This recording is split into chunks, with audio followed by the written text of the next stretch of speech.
Scan చేశానమ్మా. Scan లో mild PCOD problem ఉంది మీకు. మ్యారేజ్ అయ్యి 3 years అయింది కదా. So husband semen analysis report కూడా మనం చూస్తే దాన్ని బట్టి ఏ ట్రీట్మెంట్ ఇవ్వచ్చు అనేది నేను మీతో ఎక్స్ప్లెయిన్ చేస్తానమ్మా.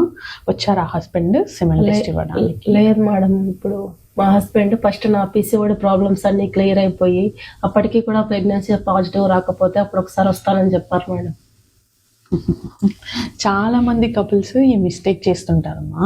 యాక్చువల్లీ ఇప్పుడు ఫర్టిలిటీ కపుల్స్ వస్తారు కదా, అందులో ఆల్మోస్ట్ 40 to 50% అంటే ప్రతి 2 couples-లో ఒక కపుల్కి మేల్ ఫ్యాక్టర్ ఇన్ఫర్టిలిటీ కూడా ఉంటుంది.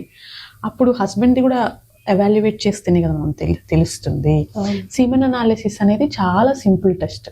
జస్ట్ దాని ద్వారా మ్యాక్సిమం ఏదైనా ప్రాబ్లం ఉందా అనేది మనం డయాగ్నోస్ చేయొచ్చు. సో చాలా మంది లేడీస్ ఏం చేస్తారంటే ఒక్కరే వస్తారు, కొన్నిసార్లు మంత్స్ టుగెదర్, కొంతమంది అయితే ఇయర్స్ టుగెదర్ కూడా వాళ్ళు ఒక్కటే ట్యాబ్లెట్ తీసుకుంటుంటారమ్మా. ఒక ప్రెగ్నెన్సీ రావాలంటే వైఫ్ ఎగ్ ఎంత ఇంపార్టెంటో హస్బెండ్ యొక్క స్పర్మ్ కౌంట్ కానీ క్వాలిటీ కానీ అంతే important. So wife and husband ఇద్దరు కలిసి మన ట్రీట్మెంట్కి వచ్చినట్టయితే మనకు ఎర్లీ ఎవాల్యుయేషన్ టైంలో టైం సేవ్ అవుతుంది, కపుల్కి మనీ సేవ్ అవుతుంది, అండ్ ఎర్లీగా ఫర్టిలిటీ సక్సెస్ అయ్యే ఛాన్సెస్ కూడా ఎక్కువ ఉంటుంది. సో నా రిక్వెస్ట్ ఏంటి అంటే ఫర్టిలిటీ ట్రై చేసిన కపుల్స్ అందరికీ, ఎస్పెషల్లీ హస్బెండ్స్కి, మీకు ఏదైనా ఫర్టిలిటీ ప్రాబ్లం ఉన్నప్పుడు వైఫ్ని ఒక్కటే పంపించొద్దండి హాస్పిటల్కి.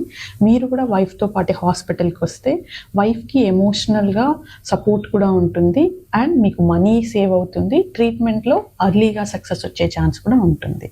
సిమెన్ టెస్ట్ అనేది చాలా సింపుల్ టెస్ట్, పెయిన్ ఉండదు, సర్జరీ ఉండదు, ఏం ఉండదు. I'm doctor Sadhana, Nova IVF, Tirupati.